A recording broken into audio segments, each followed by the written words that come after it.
Hi, my name is Riley Allen. This is my review of Chapter 9 of Harry Potter and the Philosopher's Stone titled The Midnight Duel. We start the chapter off with Harry and Ron being excited that they're going to have their first broom lesson because, witches and wizards, you gotta have potions, gotta have brooms. Draco makes a jerk of himself by stealing something in Neville's. Then Neville proceeds to have, again, the worst luck in this chapter, like the last one, because his broom went haywire, rised up out of control, and bucked him off, where luckily he only broke a wrist. I say that luckily, but, from the story's perspective, he seemed to be pretty high up, so, a broken wrist is pretty good. But Neville's going through it. He got potions over him in the last chapter. Fell off a broom in this chapter.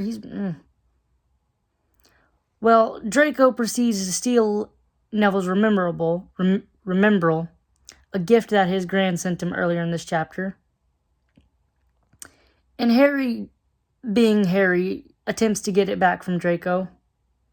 Although Draco proceeds to say, "Nuh-uh, catch me," gets on a broom and flies it, thinking that Harry wouldn't do it. Harry does it.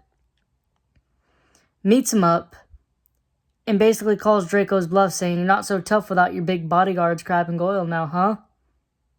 He proceeds to throw the Remembrall. I don't like that word. It's hard to say. Harry proceeds to dive like an idiot to catch it, barely almost hitting the ground. And then McGonagall comes out screaming, "Harry Potter's!" Drags him to the Charms classroom and says, "Professor Flitwick, may I see Wood for a moment?" And Harry, being Harry, wonders pessimistically if Wood's a cane that's going to be used on him. Because at this point, he thinks he's going to get expelled because Madam Hooch, the broom instructor, told the students not to do anything or else she'd have them in detention while she took Neville to the hospital wing. I think that was a dumb mistake on her part. She left the Gryffindors and Slytherins houses known to not like each other alone. So, anything that happened was kind of her fault. Well, it turns out Wood is not a cane because, why would McGonagall have to go to a separate classroom to get a cane? I get it's a boy, Oliver Wood, and Harry, he's the captain of Gryffindor's Quidditch team, which is wizarding sports that's played on brooms. Well, Harry is the newest member of the Quidditch team. He is the Seeker. And McGonagall is acting like the cat that got the cream or something like that. Whatever that saying is. She's just so giddy about it. Then we have kind of like a little time skip where Harry's telling Ron, and then we find out that Harry's the youngest house player in a century. Then Hermione kind of sticks her nose into their business, thinking,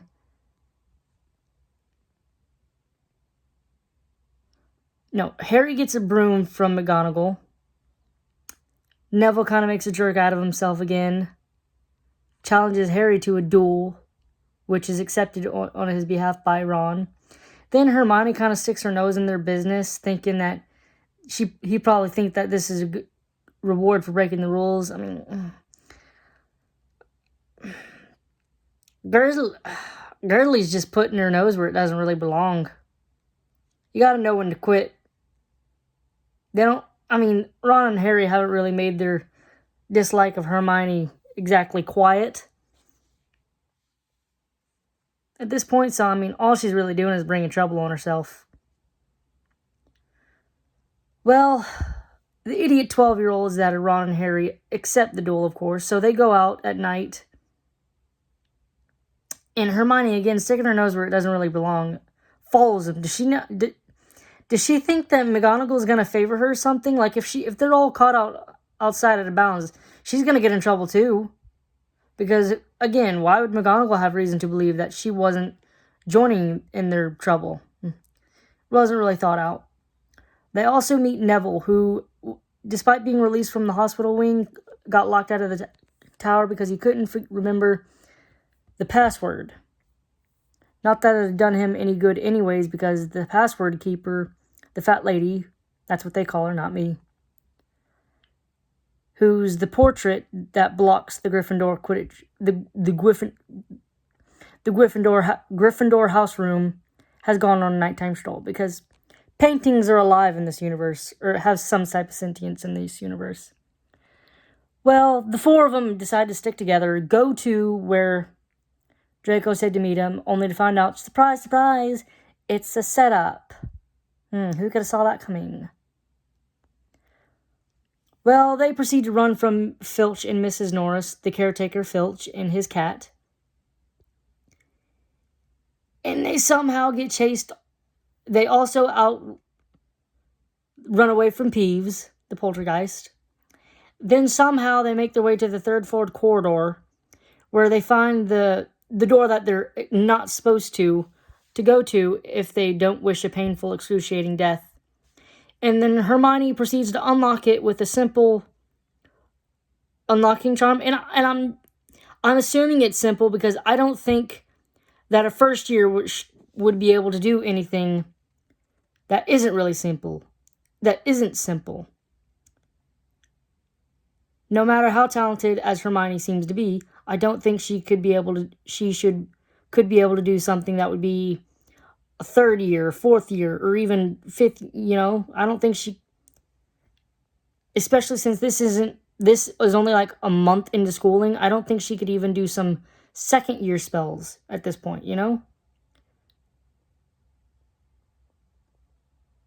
I guess Dumbledore was really banking on the fact that the people were going to take his threat seriously and not go there.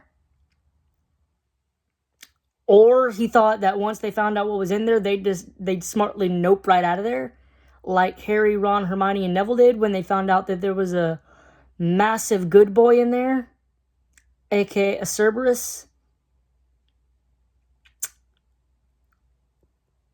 Yeah.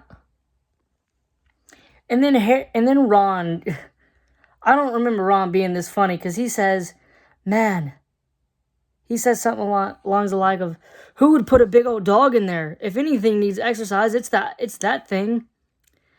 Then Hermione drops one of the best lines in Harry Potter. We could have gotten expelled.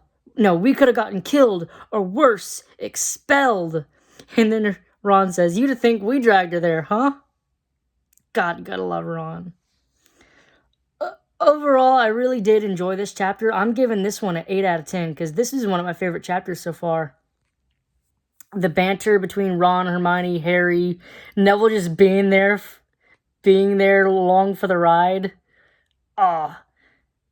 The things with Draco, Ron, and Harry. Overall, I really enjoyed this chapter. 8 out of 10. Thanks for watching the video. Don't forget to like, comment, subscribe, and I'll see you in the next video.